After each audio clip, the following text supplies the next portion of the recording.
Naasahan mo na ni NCRPO Chief Edgar Alan Ocubo ang ilang pulis sa sorpresa niyang pag-iinspeksyon sa mga presinto nitong weekend. Ang isang pulis na huling hindi naka-uniforme at may suot pang alahas. Nasa frontline ng balitang yan si Gio Robles. Di ba pag duty office, di dapat naka-uniforme? Sermon ang inabot ng pulis na ito sa surprise inspection ni NCRPO Chief Edgar Alan Ocubo sa Eastern Police District sa Pasig kahapon. Kahit kasi naka-duty, naka-t-shirt lang ang pulis.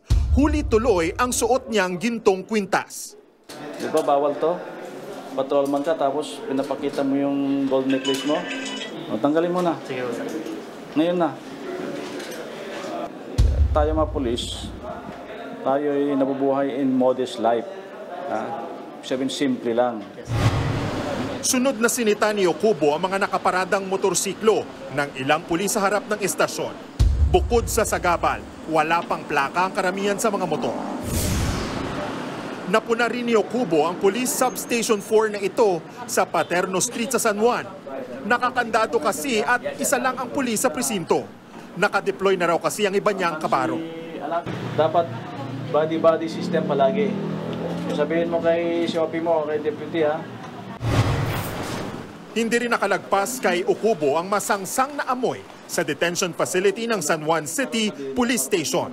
Siksikan ng araw, kulob pa ang lugar na sinabayan ng mainit na panahon.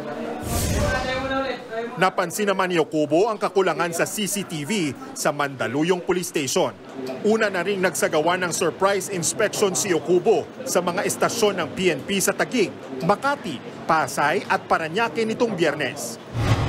Naging laman na rin ang balita si Ocubo nang ipagbawal niya sa presinto ang TV at gadget sa oras ng trabaho.